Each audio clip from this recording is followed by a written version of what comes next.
조금 좀 다듬을 부분 좀 있어가지고 내일까지는 다듬어가지고 제출할 거고요. 오늘은 3번하고 4번 중심으로 해서 말씀을 드리겠습니다. 제가 맡은 부분이 이제 법집 별행록 저료병 잎사귀라는 책이고요.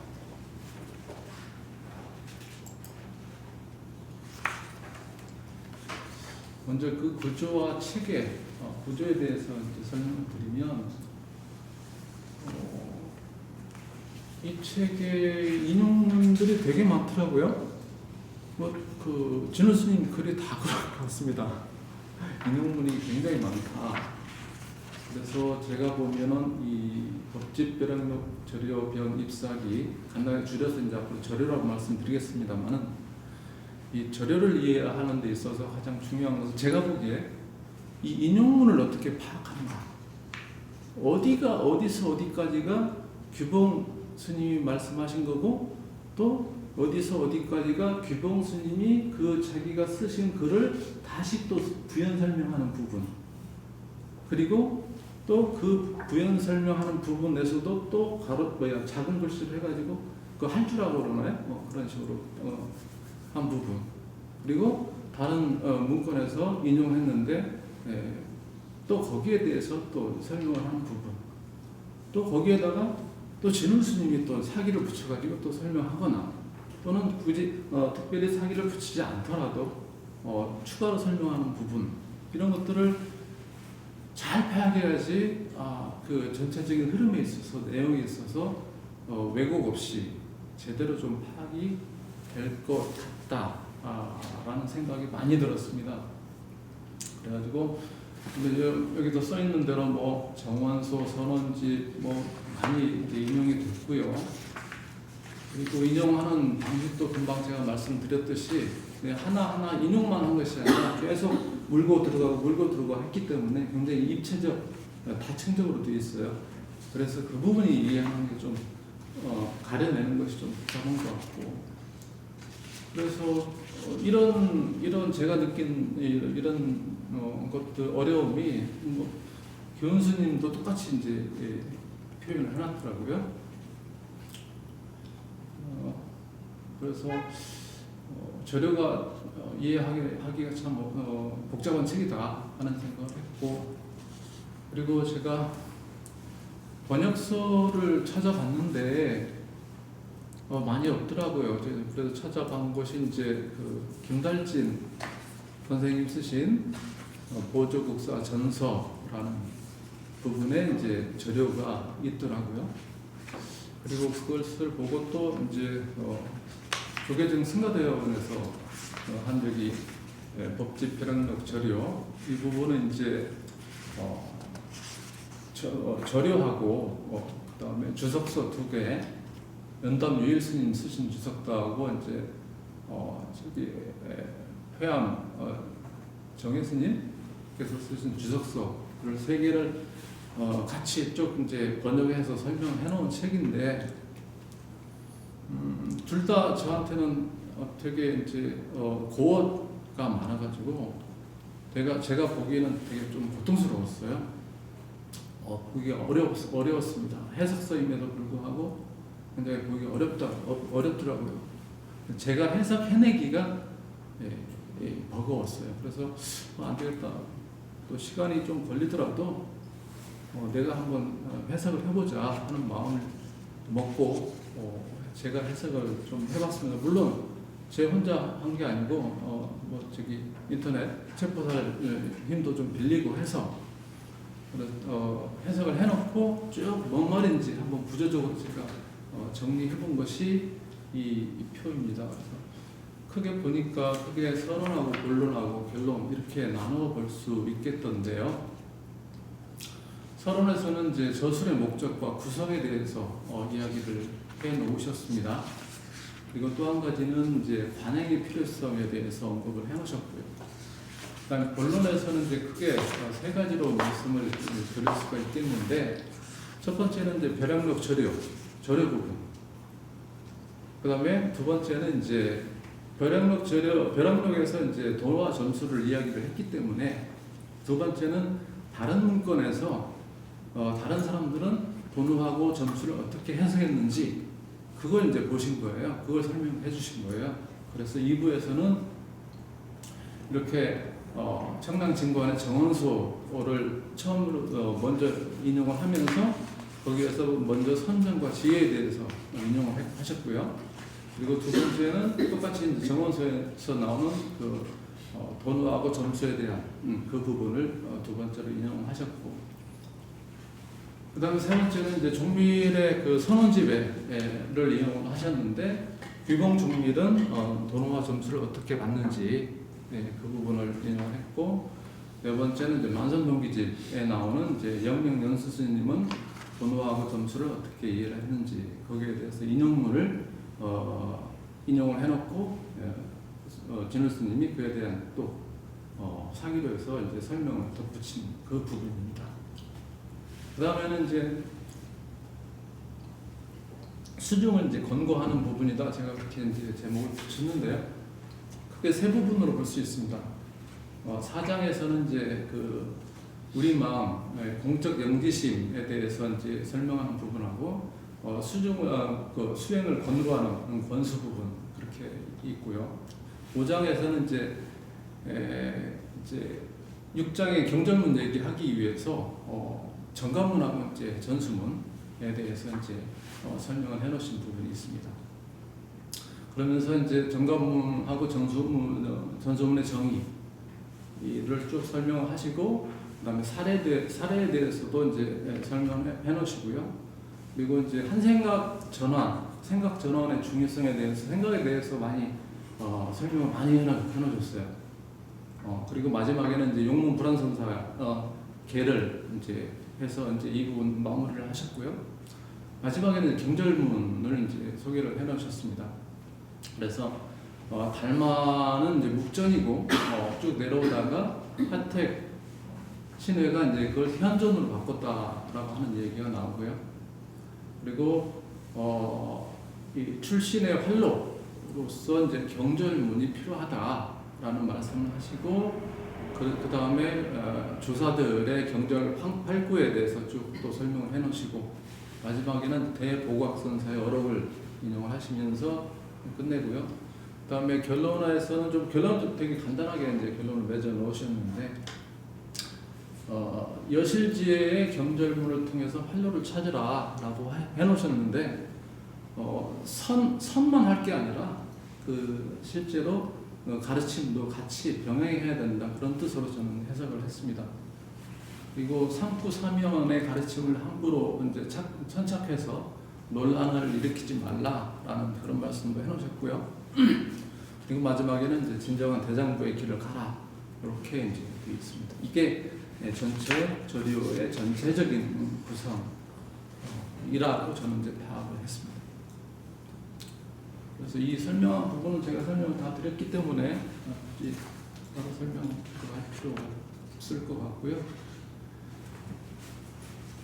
이제 번역과 주석 부분을 들어가고자 합니다. 그 전에 이제 제가 어떻게 이제 이제 표시된 걸 잠깐 설명을 해드려야 될 것 같은데요. 모구자왈이라고 해서 해놓은 부분은 그냥 보통 강조하지 않고 보통 글씨체로 이렇게 썼고요. 그다음에 노괄 이렇게 되어 있는 부분은 이제 번역한 원문에 대해서는 굵은 글씨로 이제 표시를 했습니다. 정원소나 뭐 다른 인용문도 마찬가지로 이제 굵게 표시를 했고요. 역시 이제 벼락록에 나오는 종밀의 설명, 평활로 돼 있는 부분, 이 부분도 굵은 글씨체로 이제 표시를 했습니다. 그리고 인용한 부분은 제가 가급적이면 뭔가 표시를 하려고 그런 노력을 했다는 그런 말씀을 드리고 있는 거고요. 그리고 띄어쓰기나 문단 나누기는 그냥 제가 이제 원문 말씀드리는 거예요. 원문 한자로 되어 있는 부분, 그거는 제가 임으로 좀 제가 이해하기 편한 대로 이렇게 표시를 했고, 교감 표시는 별도로 이제 주석으로 표시했고, 그리고 이제 한자 문장을 해석하다 보면 워낙 그 생략된 부분이 많기 때문에 그대로 이제 번역만 해놓으면 내용이 이어지지 않는 그런 대목이 많아서 그런 부분은 제가 가로를 쳐놓고 그 추가로 한글을 넣어놨습니다. 이 정도로 이제 일러두기에서 말씀드리고 싶고요. 저는 처음에 가장 먼저 이제 의문이 들었던 것이 이 법집별행록 재료 병 입사기, 결국 이제 법집별행록을 요약해서 뭐 인용을 했고 거기에다가 사적인 의견을 같이 첨부했다 그런 뜻인데, 그래서 법집별행록이 뭘까? 그리고 또 하나는 그 법집별행록이라고 할 때 그 법집이라는 것이 뭘까? 이 두 가지가 좀 궁금했어요. 그래서 이제 그 부분을 좀 찾아봤는데 대부분 오래전부터 그 부분이 이제 궁금하셨던 것 같습니다. 그래서 조선시대 때부터 이제 그 부분 연담 류일 스님 주석서도 이제 그 부분에 대한 설명부터 시작을 하거든요.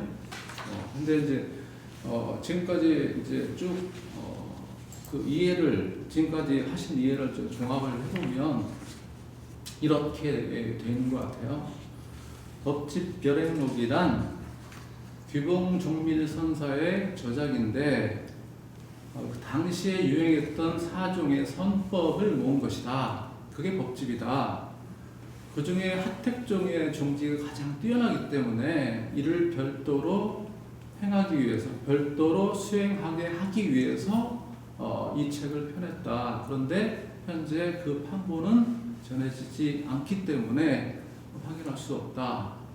그런데 연구해본 결과로 보면 진율이 인용한 법집별행록은 만속장격서에 편입되어 있는 승습도이다. 여기서 말하는 승습도는 중화전심지 선문사자 승습도를 말합니다. 이것은 신박용 교수님께서 이제 하신 말씀인데요. 이것은 1930년대 일본 학자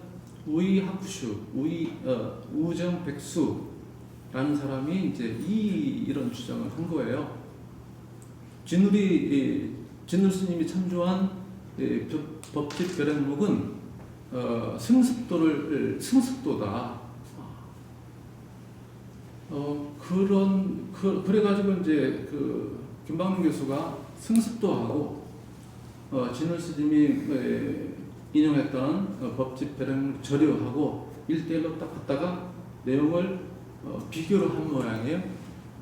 그래서 비교를 해서 봤더니 내용이 똑같더라.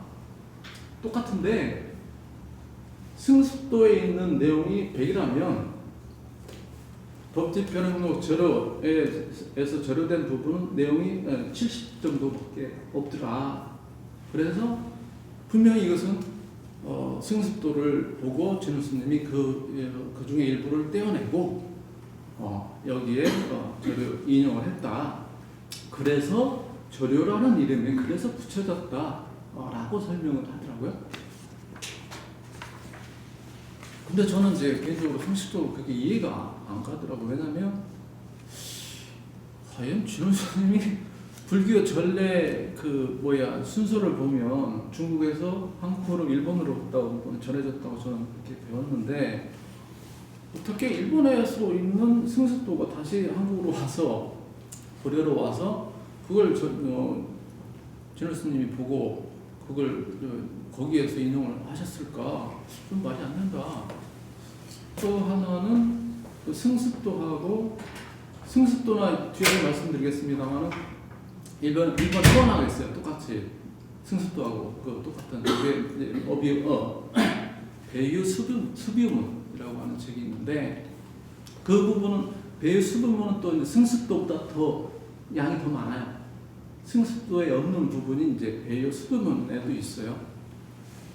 근데 그 배유 수비문의 맨 뒷장에 보면, 뒤에 이제 기록을 보면 1241년 그때에 필사했다 이런 내용이 있어요.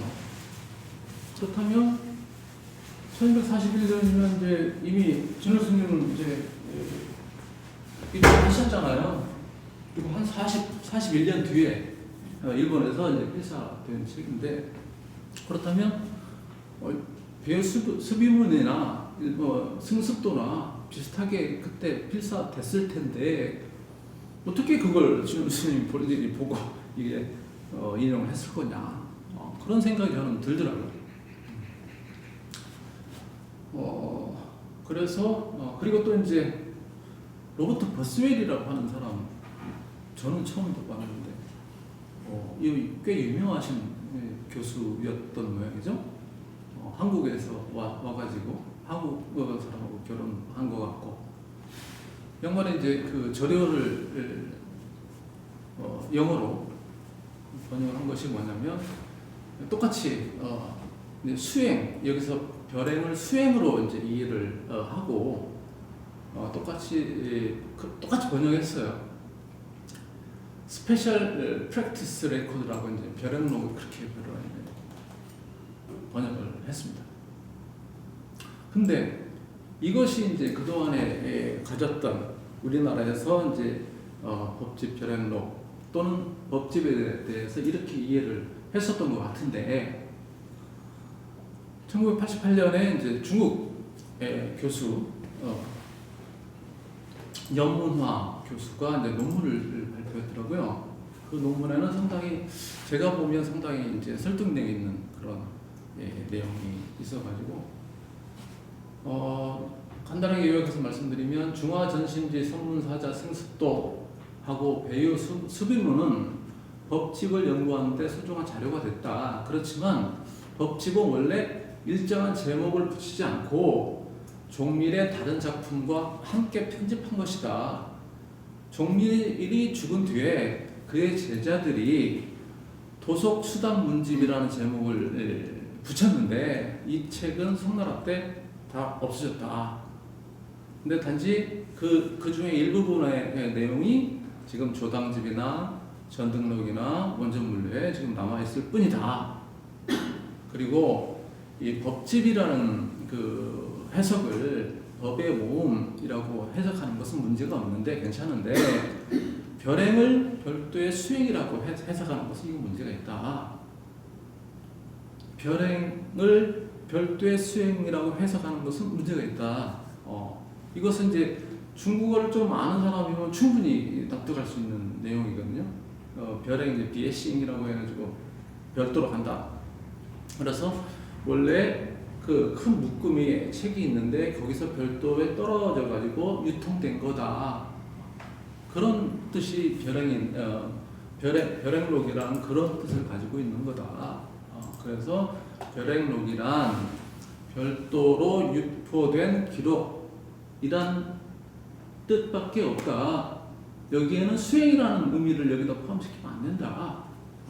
이렇게 이제 주장을 했습니다.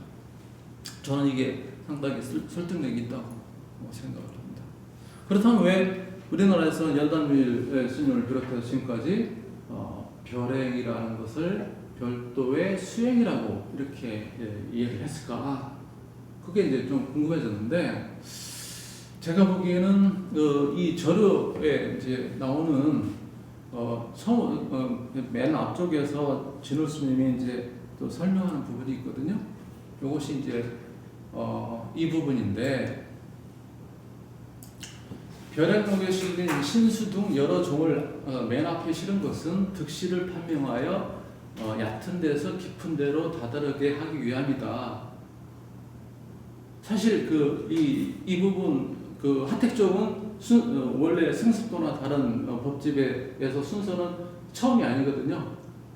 세 번째 있는 것은 이제 앞으로 끌어왔다는 그런 설명이고, 그 중에서도 지금 하택종을 가장 처음에 초록하는 것은 관행인으로 하여금 먼저 하택의 종지를 통해서 자기 마음을 깨달아, 자기 마음은 이제 공적 영지심을 얘기하는 겁니다. 자기 마음을 깨달아서 미혹에 맡기든 깨달음에 맡기든 어쨌든지 공적 영지는 어둡지 않고 근본 성품은 바뀜이 없다는 것을 알게 하고, 그런 다음에 다른 종들을 두루 살펴서 모든 종에는 모든 가르침 속에는 깊은 방편이 있다라는 그들의 지취를 알게 하려 합니다라고 이제 진울 스님이 이 말씀을 이제 서두에 내놓으셨단 말이에요. 제가 보기에는 여기서 이제 그 해석을 그렇게 하신 것 같아요. 여기서 별행이라는 뜻을 이렇게 말씀하셨으니까 별도의 수행이라고 이렇게 해석을 하지 않았을까 하는 저만의 추측입니다. 좀 길어졌고요. 그렇다면은 이제 법집하고 법집 별행록을 이제 정의를 해야 될 거고, 정의라고 이제 제가 써놨습니다만 해석입니다. 해석. 그래서 두 가지로 크게 이제 협의의 법집하고 광의의 법집 두 가지로 이제 볼 수가 있겠는데요. 협의에서 법집은 이 이제 문헌에서 나오지만 배휴하고 종밀 간의 서가문입니다. 그러니까 배휴가 물었어요.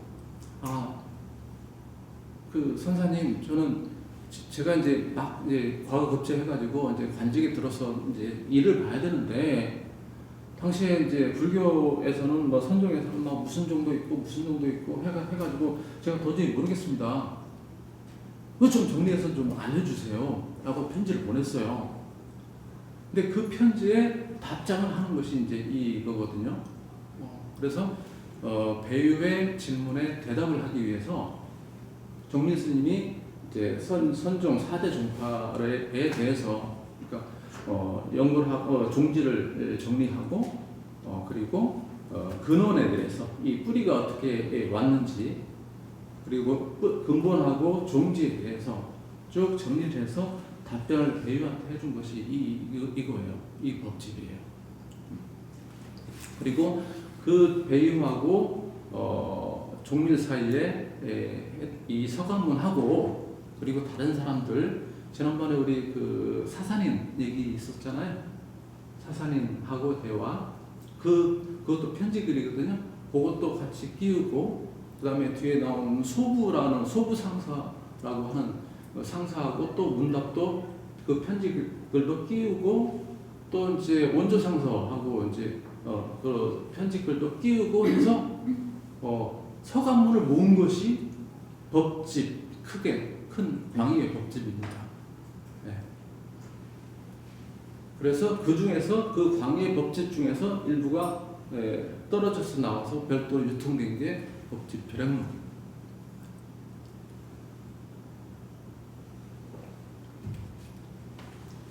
그래서 그게 좀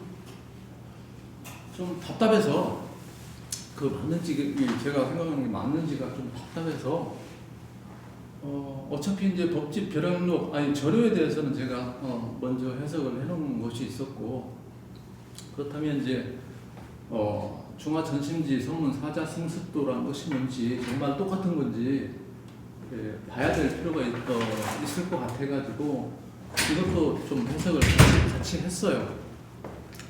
그리고 이제 배유수부문도 이제 같이 세 개를 해석을 해가지고 비교를 해봤습니다. 비교 대상이 좀 있어야 될 것 같아가지고 아까 말씀드린 이제 석정 수도 이시수도 이 양반이 이제 논문 속에 이 양반이 이제 배유 수비문을 필사본으로 된 배유 수비문을 활자화한 사람이에요. 네, 논문을 써가지고. 그래서 거기에 이 양반이 이제 목차를 좀 이렇게 나눴어요. 굉장히 복잡하게 25가지로 나눴는데 목차가 좀 개인적으로 좀 정리를 좀 해야 될 것 같다는 생각이 드는데, 어쨌든 이 기준으로 제가 한번 비교를 해본 거거든요. 그래서 아까 말씀드린 대로 배유수부문의 범위가 가장 많습니다. 여기서 1번에서 25번까지 다 포함되어 있는 거고요. 그리고 승습도하고 이제 법집 별행록 진호 스님께서 이제 하셨던 그 부분은 그 일부만 되어 있어요. 그래서 각 세 가지 문서별로 좀 특징이 있는데 배유수부문 같은 경우는 이제 가장 분량이 많다, 범위가 많다. 그래서 좀 전에 말씀드린 대로 여기서 보면 소부상공하고의 편지도 여기 들어있고요. 그다음에 사산인하고의 편지도 여기 들어있고요. 그다음에 원조상사하고의 편지도 들어있어요. 근데 이 편지 세 가지 편지는 이제 성습도나 절요에는 없습니다. 그리고 절요에서는 특히 이제 4대 종파의 기원을 설명한 부분, 종파의 기원을 설명한 부분. 그래서 1에서 7번까지는 없습니다. 진울 스님께서 쓰신 절요에는 없습니다. 그리고 좀 전에 말씀드린 대로 하택종을 이제 하택종의 존재를 제일 먼저 소개를 했다고 말씀드렸잖아요. 다른 문서에는 배열수부면이나 성습도에는 이것이 14번째 있었던 거예요.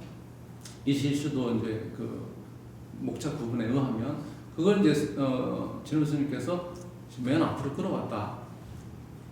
그리고 4대 종파의 도노 점수를 비교한 그런 문장이 있어요. 그게 이제 여기 보면 마지막 22번 항목에 있었는데 그걸 또 이제 중간으로 끌어오셨습니다. 근데 문제가 이제 배수 부분하고 이 승습도는 이 일문이 있어요. 일문. 중간에 없어진 겁니다. 뜯어져가지고. 그래서 배수 부분은 여기 처음에 종파의 근원을 설명하는데 우드종하고 북종하고 남종 이 부분이 없어졌습니다. 그리고 승습도에는 저 뒤에 도노하고 점수를 이제 설명을 해야 되는데 도노까지만 설명이 있고 점수 부분 넘어가는데 설명이 없어요. 그래서 일문으로 되어 있는 거예요. 그래서 이 절요 지금 점수 부분 일문이 있다는 것은 절요의 그 교감에도 나옵니다. 밑에 표시가 되어 있어. 이 부분 내용이 사라졌다고. 그래서 이렇게 비교를 해봤습니다. 왜 이제 이 비교는 우이학구주 김방용 또 비교를 종합한 건가요? 아니요, 제가 했습니다. 개인으로 했어요? 예. 그럼 이걸 논문으로 쓰면 좋겠네. 학예 논문.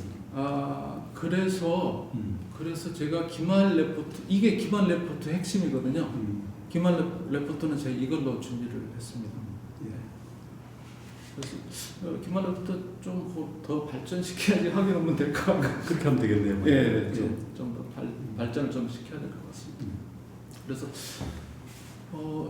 왜 제가 장시간 동안 이 법집하고 법집 벼락록에 대해서 설명을 드리자면 이걸 이해를 먼저 하셔야지 이 전체를 쉽게 좀 이해를 하실 수 있겠다 싶어서 먼저 설명을 드렸습니다.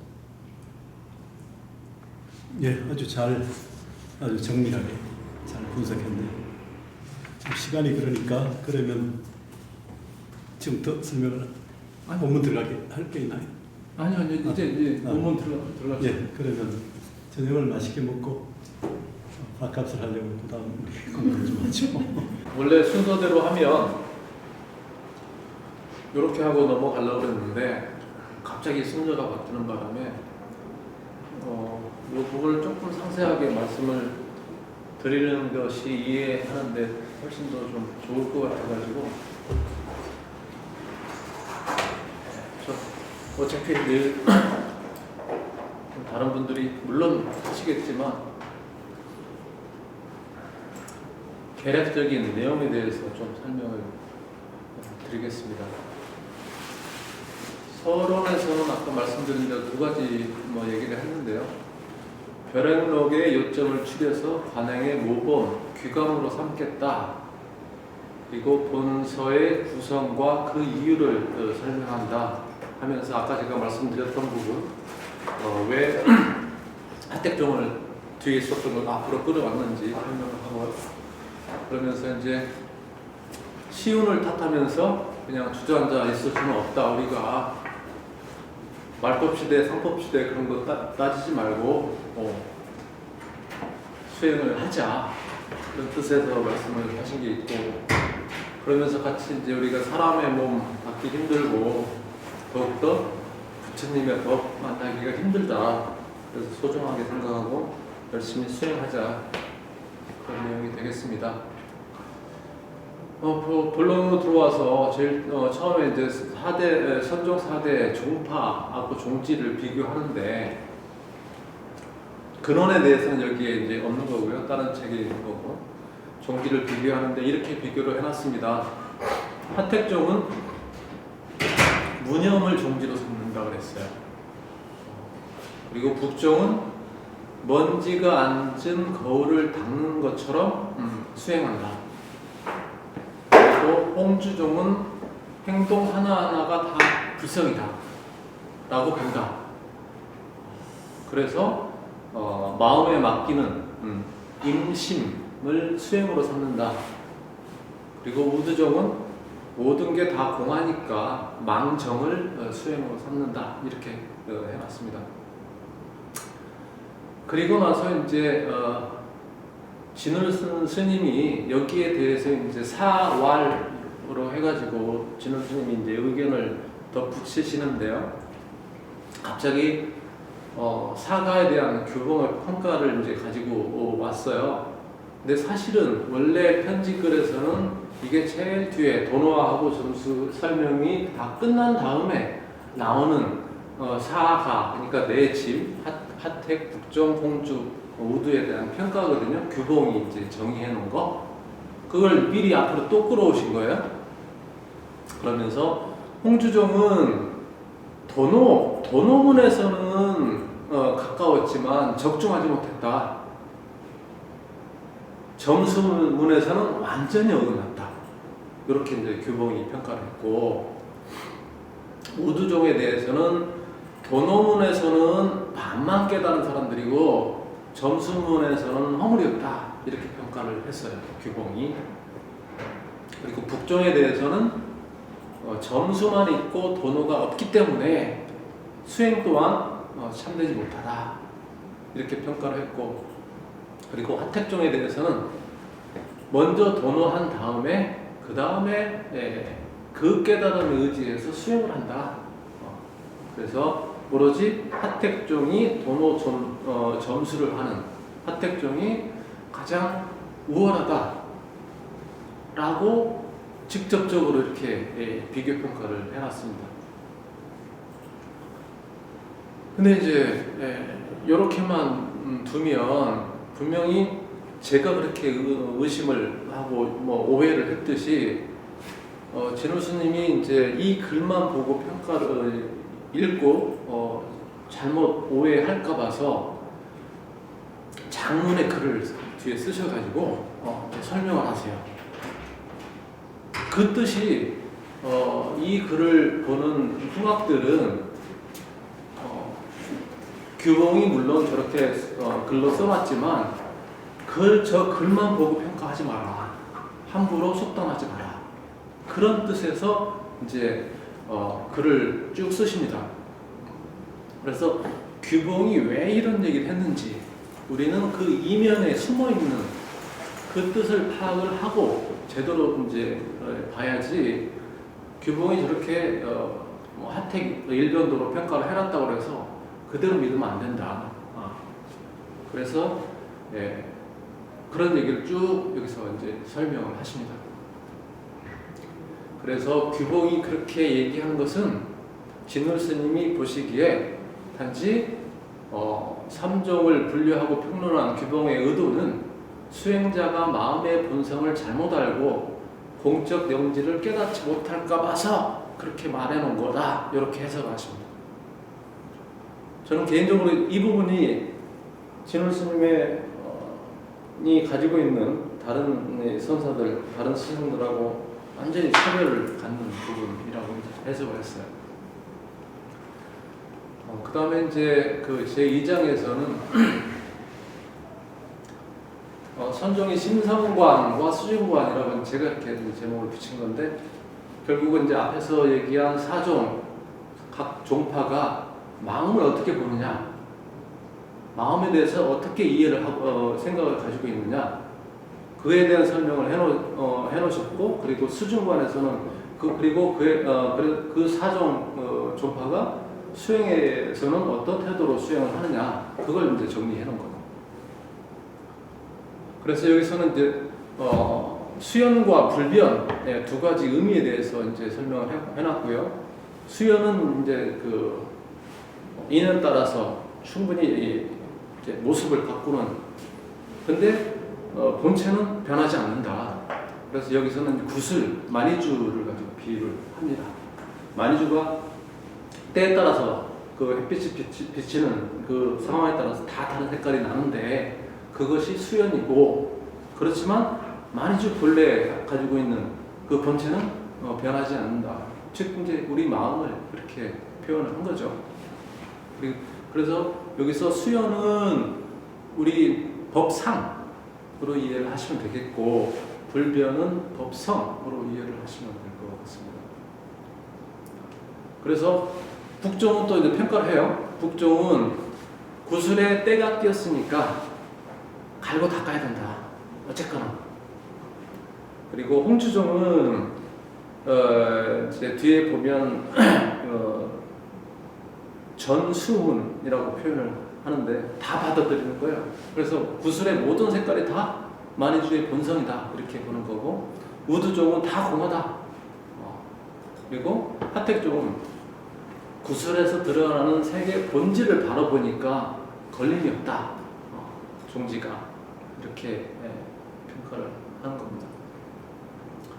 그래서 진울 스님의 이제 여기서 결론적으로 이제 진울 스님이 하고 싶은 말씀은, 선현들의 말은 나름의 합당한 이유가 있으니까 함부로 판단하지 말라, 그런 뜻에서 이런 얘기를 하셨고요. 그다음에 수중관에서는 이제 도노하고 점수를 이제 설명을 해놓은 부분인데, 여기서는 이제 대관의 비유라고 해서 이제 대관의 관리, 큰 관리가, 높은 관리가 꿈을 꾸는 거예요. 꿈속에서 감옥에 들어갔어요. 그래서 막 온갖, 꿈속에서 온갖 거기서 빠져나가려고 노력을 했는데 못 빠져나와. 근데 우연히 지나가던 사람이 야, 너 일어나 라고 두드려 깨웠어. 그때 벌떡 일어나서 보니까 내가 가졌던 집, 내가 가졌던 가정, 내가 가졌던 재물, 그게 다 그대로 있더라. 그래서 꿈속에서 깨어나고 보니까 여전히 그대로 내가 모든 것을 다 가지고 있더라 하는 거. 결국은 그것도 내 마음의 그 자성, 내 불성은 여전히 꿈속에서나 현실에서나 다 그대로 있는 거다 라는 부분을 이제 얘기를 하면서 여기서 그 다음에 이제 점수에 대해서는 물을 가지고 비유를 합니다. 물이 이제 얼기도 하고 물로 형태로 존재하기도 하고 수증기 형태로 존재하기도 하고 하는데, 물의 본성, 그 습성은 변하지 않는다. 그리고 3장에서 이제 수중의 돈점과 정해라고 되어 있는 부분인데, 여기서는 이제 앞장에서 이제 도노와 점수를 설명했잖아요, 교범이. 그 다음에 이제 그 진울 스님이 정원소하고 선원집하고 만선동기집을 이제 인용을 해가지고 이 사람들은 도노와 점수를 어떻게 받는지 거기에 대해서 이제 인용해서 설명을 하는 부분입니다. 첫 번째 정원소 인용에서는 이제 선정과 지혜의 부분을 이제 설명을 했고요. 두 번째에서는 이제 진관이 보는 도노와 점수, 청량 진관은 도노와 점수를 어떻게 정의를 했는지, 그래서 점수에는 도노 점수가 있고 점수 도노가 있고 점수 점호가 있고, 이렇게 세 가지로 청량 진관이 여기다 이렇게 점수에다가 구분을 해놨고요. 특이할 만한 것은 도노 점수를 청량 진관은 점수에다 배치를 시켜놨다는 거. 이에 대해서 따로 그 진울 스님이 또 따로 설명을 하세요. 그리고 도노에는 이제 선호 후수가 있고 선수 후호가 있고 수호 일시가 있고, 이 세 가지에 대해서 이렇게 정리를 해놨고, 또 마찬가지로 진울 스님이 이상에 대해서 또 부연 설명을 하시고요. 그리고 세 번째는 선언집에서 규봉 종밀이 또 도노 점수를 어떻게 그느냐에 대해서 설명을 하는데 약교이설하고 야고수설 두 가지로 나눠서 설명을 해놨습니다. 그래서 약교이설 즉 부처님의 가르침에 따라서 도노와 점수를 이제 구분한 건데 여기서는 점교하고 돈교를 이렇게 나눠서 그 경문을 가지고 이제 비교를 해놓은 거고요. 돈교에서는 또 축기돈하고 화이돈 이렇게 구분을 해놨습니다. 축기돈은 도노 점수라고 이해를 하면 될 것 같고 화이돈은 진짜 도노 돈수 한번 깨달으면 그걸로 끝이다. 여기까지가 이제 앞에 두 분들이 이제 내일 아마 설명을 해 주실 거고요. 오늘은 제가 이제 약고수설에서부터 시작을 합니다.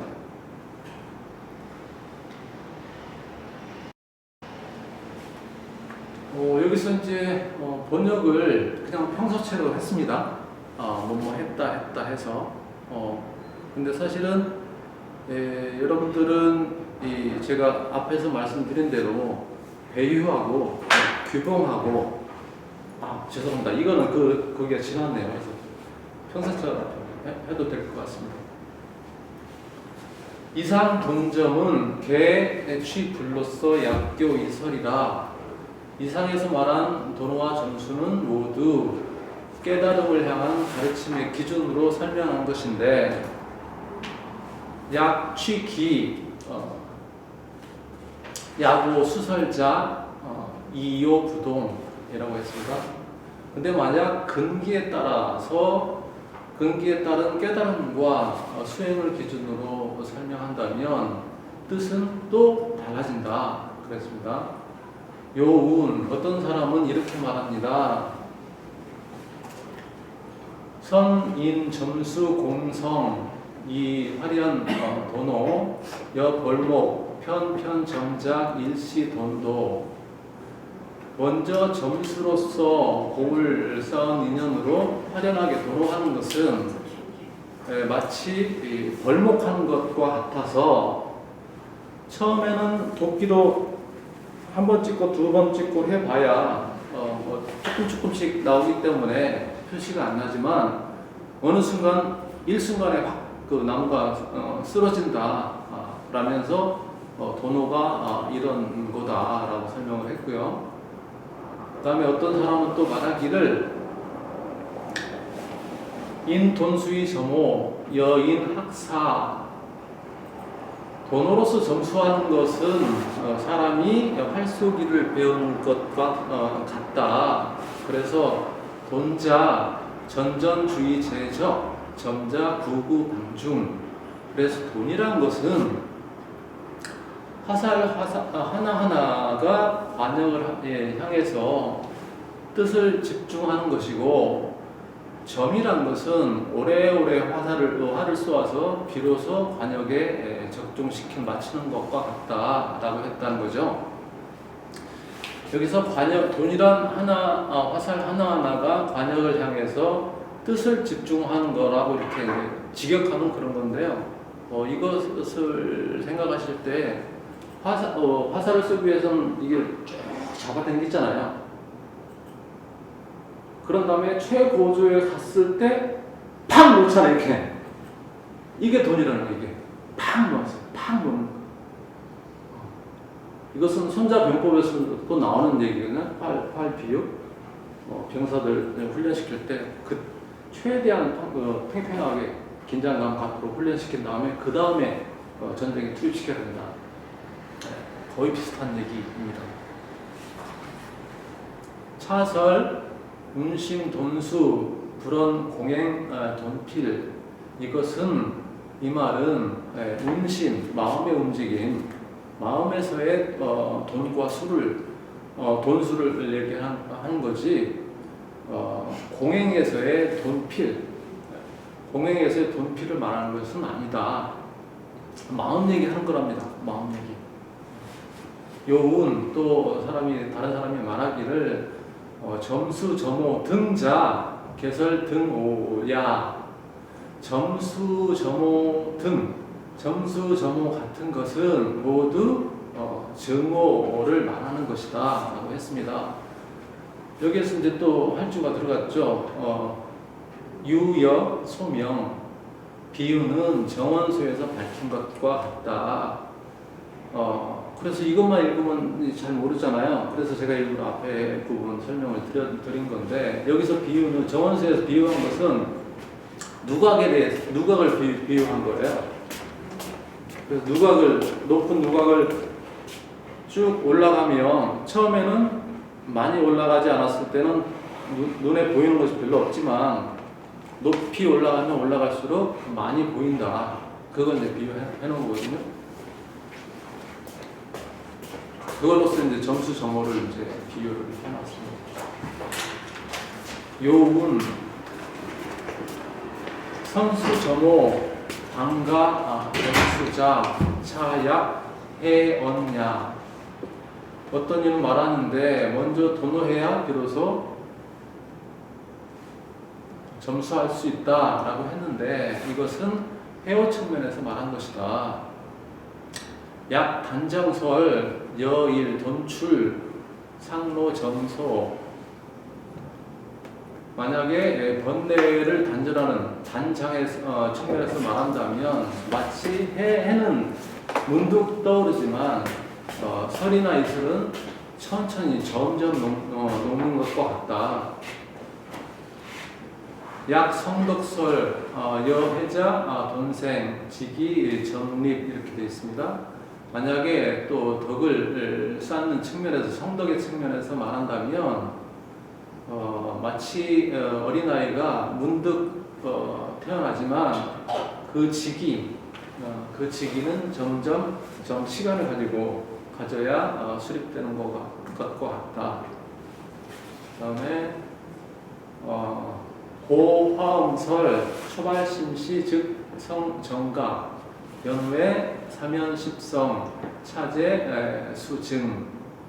화엄경에서도 초발심의 정각을 이룬 다음에 사면과 십성을 차례대로 닦아 증득한다고 했다. 여기서 사면과 십성은 각주에 달았습니다. 십주, 십행, 십회양 이걸 가르친다고 하고요. 십성은 십지를 말하는 것 같습니다.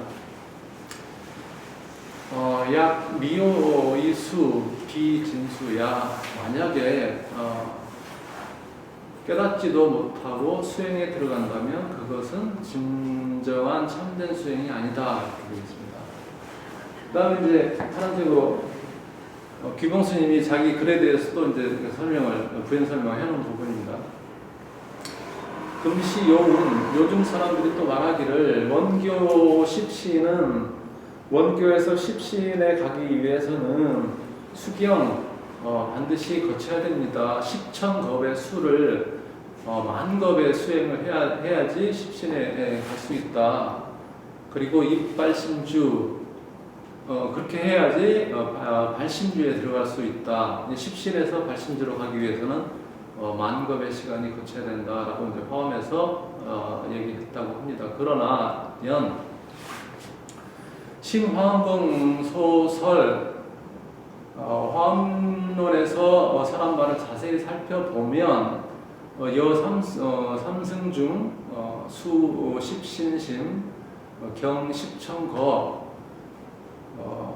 삼승의 가르침 속에서는 십신의 마음을 닦는데 만겁이 걸리지만 차교중 이 원교 안에서는, 이 화엄 원교 안에서는 위 근본지 불법계, 근본지의 불법계를 이위 교체의 고 가르침의 본체로 삼기 때문에 단이 제감, 단지 이제 재능이 감당할 수만 있다면 견실 즉득,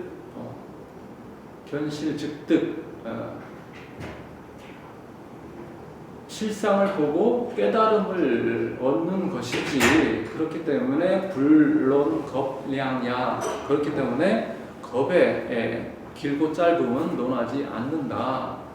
금시 교학자 불견 차론고 문상근 범부 오입처시 주 초발심 즉 부장대소 이렇게 되어 있습니다. 그래서 요즘 교학자들은 이 화엄론을 보지 않기 때문에 만약 상근기의 본부가 깨달아 들어가는 그 장소가 바로 초발심주다라는 말을 들으면 박장대소한다 그런 얘기입니다. 혹시 질문이 있거나 제 해석이 뭐 이상하다 하면 말씀을 해주십시오. 또 죄송합니다. 중국 바람이 나간다고 그래서 우녹중은 또 벼락록에서는 오후 입 십신 초비 깨달은 다음에 십신의 초위에 들어간다. 이 차집인 주 초발심, 그런데 이 선언집에서는 초발심주를 인용하니까 사유 외연 위연 마치 서로 어긋나는 것처럼 보인다. 그러나 해유 식혜 지혜 이해는 식혜하고 지혜하고 있기 때문에 서로 간에 심천이 유의 심천이 깊고 얕음이 다르고 승강 오르고 내리는 것이 승강 부동구 같지 않기 때문에 부위야 서로 위배되는 것은 아니다. 이 화엄론 소설 또 화엄론에서 설한 바에 따르면 신초명 삼각의 시해오 십신의 초유에서 삼각의를 밝힌 것은 해오이고 여기서 삼각의는 제가 잘 본각, 시각, 구경각이랍니다. 그것은 해오고 주초입이 명증오 초주 자리에 들어가서는 증오를 밝힌다라고 했는데 차 선언집 논소명 이 선언집하고 론 화엄론에서 소명 밝히는 바는 입이 동시에 주초 초주에 들어간다는 것은 동일한데 이 해증유의 해와 정의 차이가 있는 것은 왜 그러냐 하야 여전소명 그런데 앞에서 밝힌 바와 같이 화엄교 구이돈 화엄에 가르치면은 이돈이 있는데 이돈이라는 것은 좀 전에 말씀을 드렸는데 축기돈하고 화이돈 이 돈이 있는 까닭은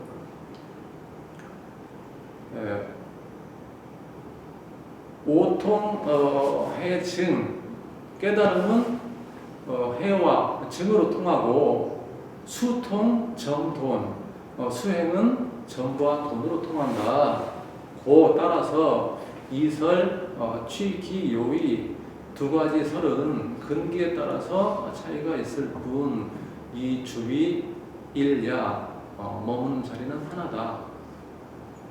금차 약 원돈 신해자 지금은 우선 원돈 신해에 대해서만 그런 차원에서만 말했을 뿐 언지 말했을 뿐이다. 만약에 교회 발전자라면 선종 수행자라면 부재 차한 직역하면 이 한계에 있지 않다라고 했는데 이 한계, 이 범주에 갇히지 않는다. 그런 말이 되겠습니다.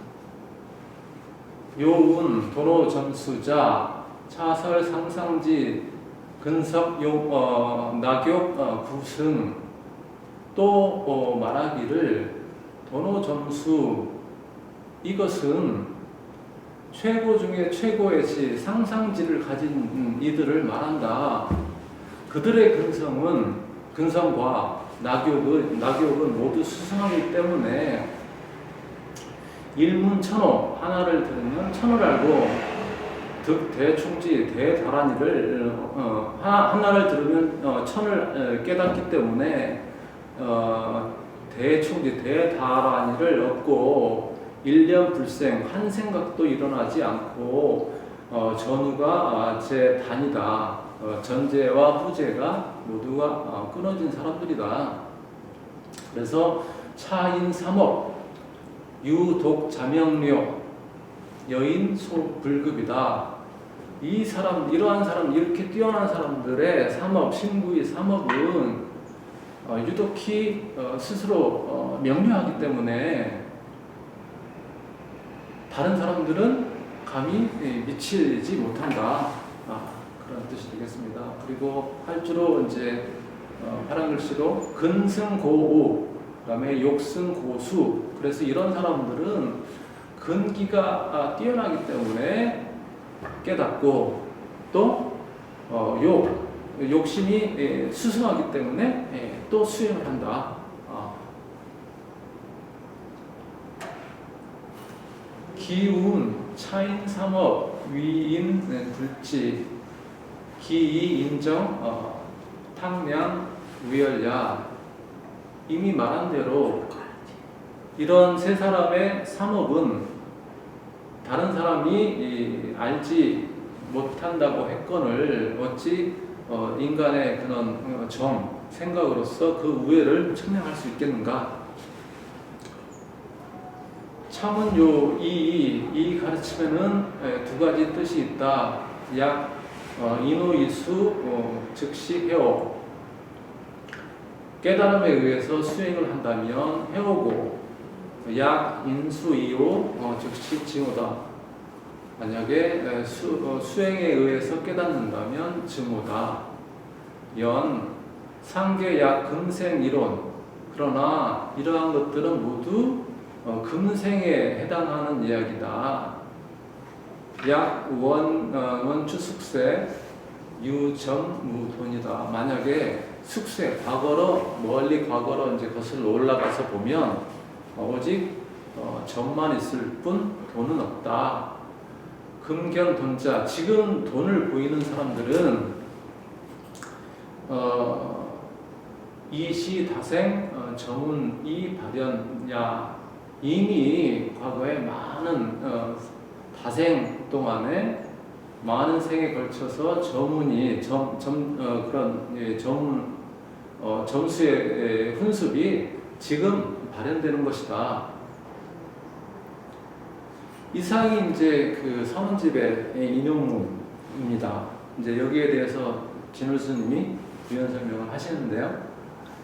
첫 번째 말씀하신 것은 도노돈수에 대해서 청량진관하고 규봉종밀의 견해는 같으면서도 다르다 하는 얘기를 하십니다. 차상 선원집 소명 이상에서 선원집에서 밝힌 도노돈수는 여전 소위 앞에서 말한 정원소의 뜻과 유동유의 같은 것도 있고 다른 점도 있다. 이자 다른 점이란 차집이 사지현전, 이 선원집에서는 사지, 그러니까 현상적인 지혜가 현전 나타나서 원득 백천삼매, 백천삼매를 원만하게 얻는 것을 돈수라고 했고, 그리고 소중에서는 소중 이지현전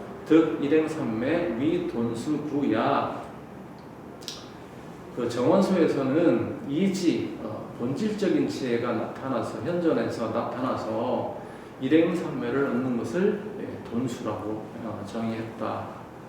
그래서 이것이 다른 점이고, 그 다음에 동작 같은 점이라고 하는 것은 소중 돈문 상의 외 요명, 일령, 부족, 식도만행, 시야 이렇게 되어 있습니다. 소중에서 정원소에서도 돈문의 세 가지 뜻,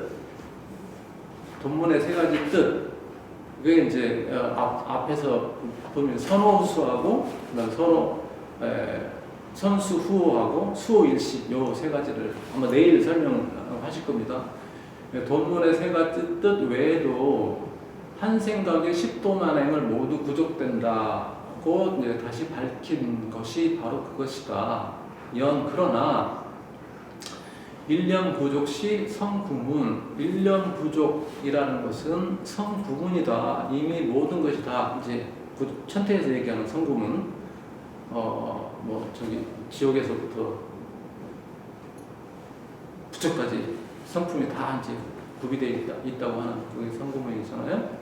일념부족은 성구문이기 때문에 진정 해오자 역행지. 진정으로 해오한 사람은 물론 그걸 이제 충분히 행하겠지만 실천하겠지만 이 공행 미원 그렇지만 공행은 아직 완만하지 않다. 여운 이를테면 이지법성 무간탐구 수순 수행 반바람일 등 시야. 예를 들면 법성을 알았기 때문에 간탐이 없어졌으니 이에 수순하여 반바람일을 수행하는 것 등이 바로 그것이다.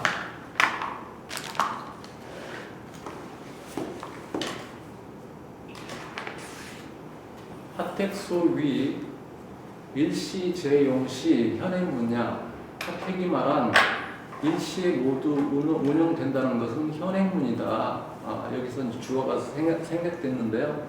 조금 더 전에 말씀드린 그 십도만행이 모두의 일시에 모두 운용된다는 것은 현행문이라는 겁니다. 기운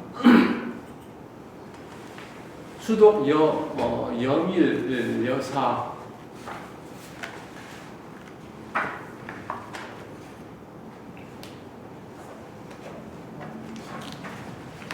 몇 페이지인가요? 752페이지 중단, 비단의 중간입니다.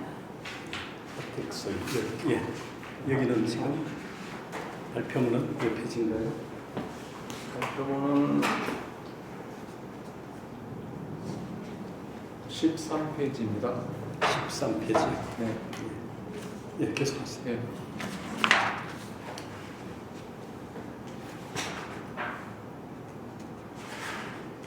수덕이란 한 묶음의 실타래를 물들이는 것과 같다라고 했는데 하공행지 미필야 어찌 공행이 미완이겠는가.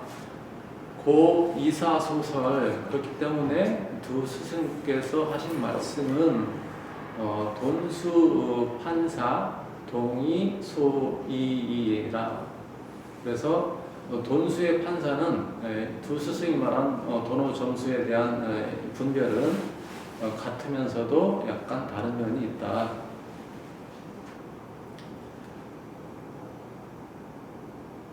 규봉 수명 근숙지류 수일시 연 차문 요이. 규봉이 비록 근기가 성숙한 무료에서는 수행과 깨달음이 동시에 이루어진다라고 이제 밝혔지만 이 가르침에는 또 두 가지가 있다 그랬습니다. 하명 차 도로 점수문 역요 해오 후 돈수 돈수 후 증오 등 이이야. 아래에서는 이 돈호전수의 가르침에는 또 해오 후 돈수하고 돈수, 해오 등으로 이제 두 가지 의미가 있음을 밝히겠다. 이런 내용이고요. 취차 선우지의 불무설언. 이 선우에 대해서는 뭐 할 말이 없는 것이 아니다. 그러면서 이제 다음부터 여기에서 해오 돈수의 의미를 이제 설명을 하십니다.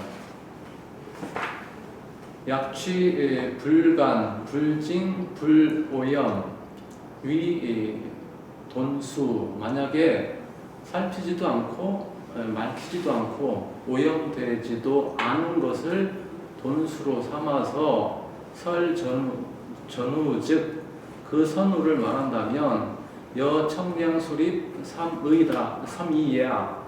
이것은 청량이 내세운 삼의와 같다. 삼위는 좀 전에 설명드렸죠. 세 가지. 차아역 참선자 이 본정문 훈습 오수 선우지 요절야. 이것은 또한 참선자들이 본정문에 의지해서 오수의 선우를 분습하는 요절이기도 하다.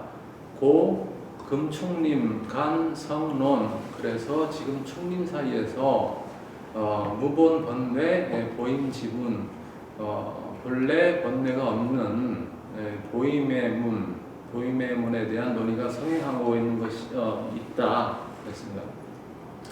연 규봉 이 불오염 무념수 위 도노점수 지원. 그런데 규봉 중밀이 오염되지 않은 무념의 수행을 도노점수의 근원으로 삼고 이 무념 판사 일시 돈구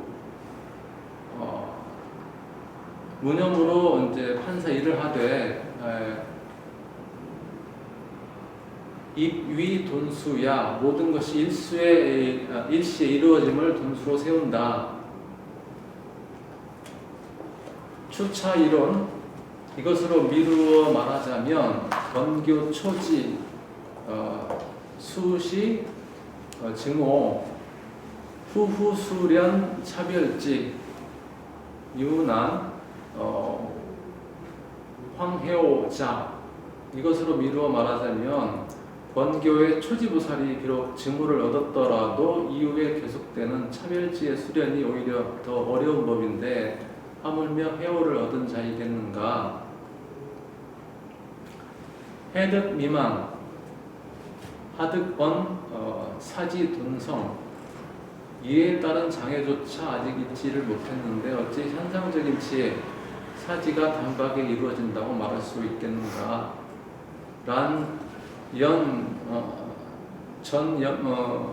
전 전문 중 역이 도타운심 입 돈수 지명 취해 돈호 후 기무 차이. 그러나 앞에 전문 가운데서도 마음의 움직임을 헤아려 돈수라는 이름을 내세웠으니 해오 또한 해오한 다음에도 어찌 이러한 의미가 없겠는가. 이 실언지 사실대로 말하자면 시전 상근본부 오후 점수문 돈의야. 이것은 앞에서 말한 상근기의 본부가 깨달음을 얻은 후에 점진적으로 수행하는 오후 점수문의 돈의 뜻이다. 그 다음에 이제 돈수 후 증오에 대해 설명을 하십니다. 돈수 후 증오자, 돈수 판사, 오후 이유난, 황오전 기유지야. 돈수 후 증오를 한다는데 돈수로서 이를 완수했더라도 깨달음 이유가 여전히 어렵거늘 하물며 깨닫기도 전에 어떻게 그런 일이 생기겠는가. 연취운심 돈립이 그러나 이것은 운심을 취해서 마음의 움직임을 가지고 돈을 내세웠기 때문이다. 추기외원즉 시전 근숙지류 오전 전운중 돈이다. 그 근원을 미루어 보면 이는 앞에서 말한 근기가 성숙한 부류가 깨닫기 전에 점진적 풍습 과정의 그런 돈의 뜻이다. 연차 도노 점수문 선후의자 이 청량 소립 불오염 언지즉 약 합부절 이 귀봉 소립 한사수원지 미용무설. 그러나 이 돈수문의 선우의 의미에 대해서 청량이 세운 불오염수로 말하면 부절이 합쳐지는 듯이 딱 들어맞지만 규봉이 세운 판사수로 말한다면 설명할 여지가 없는 것은 아니다. 단이 의구지 이 유학자 선후 단상지 기합니다. 다만 그 본뜻을 구해본다면 학자들이 선우나 단상화 견해를 버리게 하기 위함일 뿐이다. 그 다음에는 이제 이상적인 도노 점수가 아니라 우리한테 필요한 것은 현실적인 도노 점수라는 부분 설명을 하십니다. 고 수선사역 인차문 편집 단속 근숙자지 소행 피범부 따라서 수선사 역시 이 가르침을 인용해서 판단하기를 이는 단지 근기가 성숙한 자가 행할 바에 속할 뿐 그렇게 일반 범부까지 널리 적용시킬 수는 없다라고 했다. 고 부여위 금시 대신 범부 입 도노 점수느냐 그렇기 때문에 여기서는 주어가 또 생략됐는데요. 도노 점수의 이상적인 가르침을 이제 고집하는 것은 지금 시대에 크게 발심한 범부를 위해 도노 점수문을 이제 세우는 것만 못하다. 기 점수 도노, 돈수 점호, 점수 점호 등시 점기 소행, 비금소 판약, 기타 점수 도노나 도노 점수나 점수 점호 등은 점기의 수행자들이 행할 바로서 여기서는 논할 것들이 못 된다. 마루충판문 약추숙세 전무돈지설 불무의연 또한 마루충판문 앞에서 이제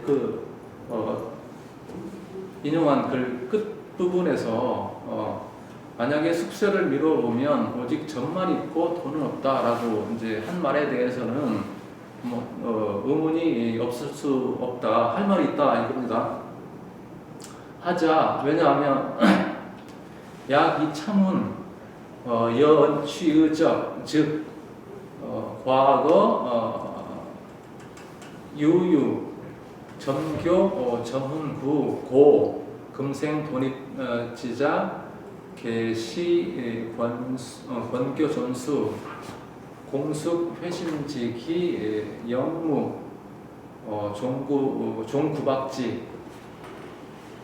직진기야 이렇게 되어 있습니다. 왜냐하면 이 글에 따라서 그 말의 뜻을 그대로 해석한다면 과거에는 오직 점교와 점문만 있기 때문에 금색에 단박에 깨치는 사람들은 모두 권교를 점수하여 공덕을 성숙시켜서 마음을 돌이킨 근기들이고 구박지로부터 바로 직진기는 영원히 있을 수가 없기 때문이다.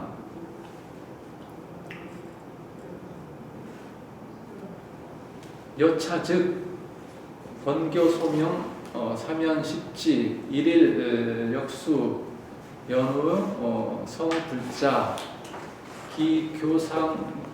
기교상은 고 점수 도노 등 시인의 진실 이와 같다면 권교에서 밝히는 사명과 실지를 하나하나 거쳐가면서 닦은 후에야 비로소 이제 깨달은 부처를 이루는 것은 근기와 가르침이 서로 상응하기 때문에 점수하여 도노하는 것과 같은 것이 곧 진실이 되겠지만 그게 말이 되겠지만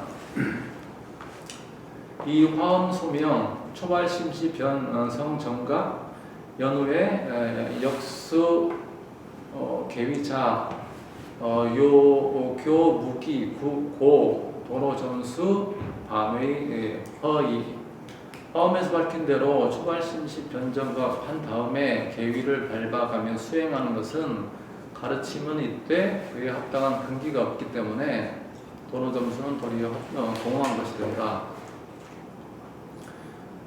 다음에는 이제 도노 점수가 왜 말이 되는지 그 근거에 대해서 이제 추가적으로 이제 진호 스님이 설명하시는 부분입니다. 허구 규범 자언 약지 도노 점수 양문 득견 일체 성현지 괴처야. 만약에 그렇다면 규범 종밀은 왜 스스로 말하기를 만약 도노와 점수 두 가르침을 안다면 모든 현성들의 궤처를 걸어간 길을 볼 수 있다라고 말했을까? 이것이 사실이 아니라면 규봉이 이런 얘기를 말했을 리가 없다라는 그런 뜻이 내포가 되어 있는 것 같습니다. 비단 여차 이뿐만이 아니고 효공법사 역요 효공법사 또한 있는데 미타 증선계 효공법사의 미타 증선계가 있는데 거기에서는 신명 왕고제불 선호후 수지문 이 금성행 위세 효공법사께서 가지신 미타 증성계에서는 과거의 모든 부처님들이 먼저 깨닫고 난 뒤에 수행했던 가르침을 자세히 밝혔다. 근데 그것이 지금 세상에서 성행하고 있다. 여운 내왕 과거 구원세 요일고사 호법장 초발무상보리심 출속입도 파재상 이른바 아주 오래된 과거세로 거슬러 올라가면 법장이라고 불리는 한 고상한 선비가 있었다네. 초발무상보리심으로 속세를 떠나 입도하여 모든 상을 깨뜨렸기 때문에 수지일심 무이상 이민군생 몰고해 기 68 대초서왕 구수정업 이제예 시야 비록 한마음에 두 모습이 없다는 것은 알지만 괴로움의 바다에 빠져있는 중생들을 가엾게 여겨 68가지의 크고 뛰어난 서원을 세워 청정한 업을 갖추어서 닦고 모든 더러움을 여의었다네. 이것이 이제 미타 증성계라는 것입니다. 이것이 바로 이제 그것이다. 시야. 요 금강반야경은 또 이제 금강반야경에 이르기를 여야 석위 가리왕 할제 신체 할절 신체 이시 무화상 무인상 무중생상 무수자상 내가 옛날 가리왕에게 몸을 베이고 잘렸는데 나는 그때 아상, 인상, 중생상, 수자상이 없었다. 아이고 왜냐 왕석 절절 지혜시 야규 아상, 인상, 중생상, 수자상, 인생, 진한 내가 만약 그때 과거에 마디마디 몸이 해체되고 잘릴 때 아상, 인상, 중생상, 수자상을 가지고 있었다면 마땅히 성내고 노여워했을 것이다 라고 했다. 심차경문 약무 선호심성 득법공지 인아상자 하능 무량 무수겁해 득여시 난행능행 난인능인냐 이 경문들을 자세히 살펴보라. 만약에 먼저 심성을 깨달아서 법공의 지혜를 얻고 인하상을 여인 사람이 아니라면 어떻게 무량무수의 겁의 바다에서 이와 같이 행하기 어려운 것을 능히 행하고 참기 어려운 것을 능히 참을 수가 있었겠는가?